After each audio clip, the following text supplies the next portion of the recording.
Terima kasih klik video ini dan jangan lupa subscribe.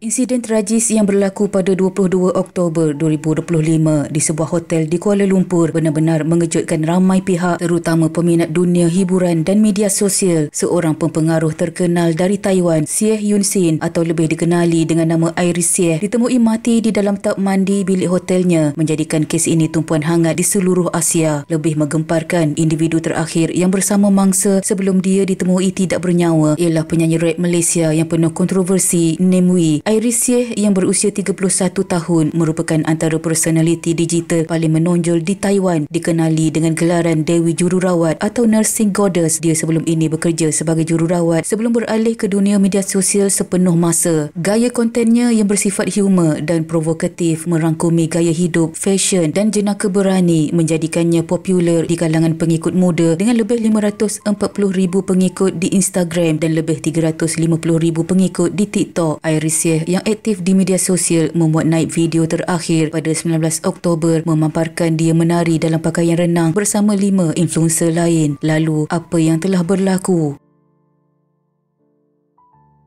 Pada 20 Oktober, Iris dilaporkan tiba di Malaysia menerusi lapangan terbang antarabangsa Kuala Lumpur KLIA 1 bagi menghadiri beberapa perbincangan kolaborasi dengan rakan-rakan tempatan serta menjalankan sesi penggambaran. Lawatannya dijadualkan berakhir pada 24 Oktober, namun segalanya berakhir 2 hari lebih awal apabila tragedi menimpa di bilik hotel yang didiaminya. Menurut laporan polis, kejadian berlaku di Banyan Tree Hotel, Jalan Conley, Kuala Lumpur, di mana rapper Malaysia Namewee dan Iris pada mulanya berada di bilik hotel itu dikatakan untuk penggambaran video dan perbincangan kerja. Pasangan itu dilaporkan sedang berbual sepanjang malam sebelum Iris memasuki bilik air untuk mandi seorang diri. Setelah Iris tidak keluar selama setengah jam, Namewee mula bimbang lalu memeriksanya dan menemui Iris tidak sedarkan diri di dalam tub mandi. Namewee cuba melakukan CPR namun gagal menyelamatkan Iris dan kemudiannya menghubungi talian kecemasan pada jam 12.30 tengah hari. Apabila paramedik tiba di lokasi, Namewee didakwa tidak memberikan penjelasan terperinci tentang apa yang berlaku dan terus berjalan menuju ke lift hotel. Dia kemudiannya ditahan oleh anggota polis yang kebetulan ditempatkan di tingkat tersebut berikutan persiapan untuk sidang kemuncak ASEAN yang dijadualkan berlangsung beberapa hari kemudian. Namewee dilaporkan kelihatan cemas pada masa itu dan bertegas kepada pegawai polis bahawa dia tidak pernah menggunakan dadah. Pihak polis kemudian mengiringinya kembali ke bilik hotel Iris yang membawa kepada penemuan mayat. Paramedik yang melakukan pemeriksaan mendapati keadaan bilik air agak pelik, iaitu tiada air dalam tub mandi atau di lantai bilik air. Polis yang tiba di lokasi kemudian melakukan pemeriksaan dan menemui 9 pil berwarna biru yang disyaki dadah jenis ekstasi dengan anggaran berat 5.12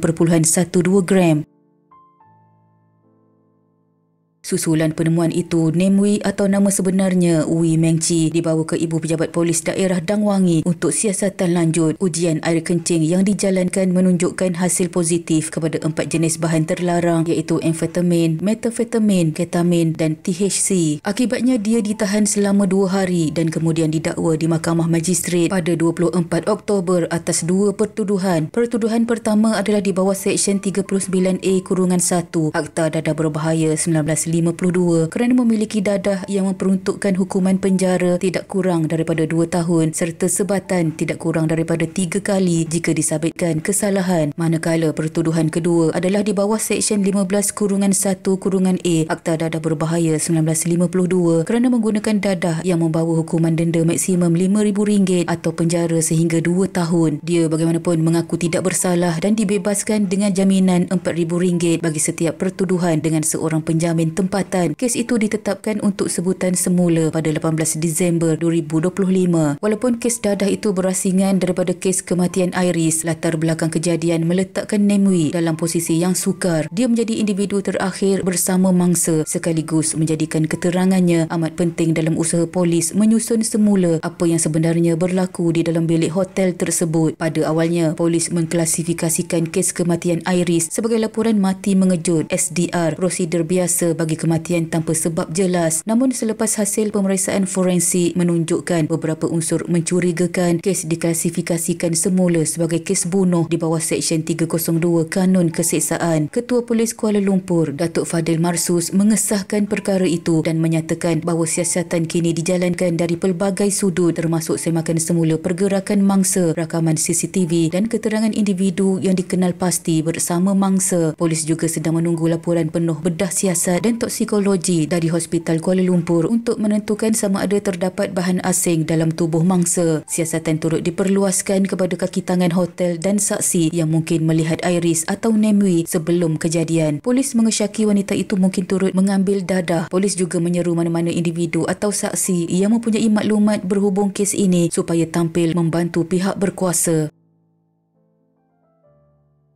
Dalam kenyataan di Instagram sebagai respons kepada berita penangkapannya, Nemwi menafikan sekeras-kerasnya menggunakan atau memiliki dadah dan paling teruk pun dia hanya minum arak lebih banyak kebelakangan ini sahaja. Dia turut mendakwa menjadi mangsa ugutan dan fitnah dan menegaskan akan mempertahankan dirinya habis-habisan. Nemwi meluahkan rasa benar-benar marah terhadap laporan palsu dan spekulasi awam yang berleluasa tanpa bukti kukuh mengenai insiden tersebut. Menurutnya, dia menunggu laporan rasmi polis sebelum membuat kenyataan penuh kerana tidak mahu mengganggu siasatan. Kelewatannya membuat kenyataan kerana kes itu masih dalam siasatan dan dia tidak dibenarkan untuk mendedahkan butiran, kata Nemwi dalam hantaran media sosial bertarikh 2 November. Kebenaran akan terbongkar apabila laporan polis dikeluarkan dalam 2 atau 3 bulan lagi. Dia turut mendakwa dirinya dan pihak lain yang terlibat menjadi mangsa pemerasan baru-baru ini dan bersedia berjuang hingga akhir. Percaya jika anda mahu, jangan jika anda tidak mahu, yang merujuk kepada dakwaan terhadapnya. Nemwi turut melahirkan rasa sedih atas pemergian mengejut Iris dan mengkritik kelewatan perkhidmatan kecemasan. Menurutnya, ambulans mengambil masa hampir sejam untuk tiba selepas panggilan dibuat dan dia mendakwa telah dimarahi oleh operator ketika cuba menghubungi semula talian 999. Dia percaya jika bantuan tiba lebih awal, mungkin Iris masih boleh diselamatkan.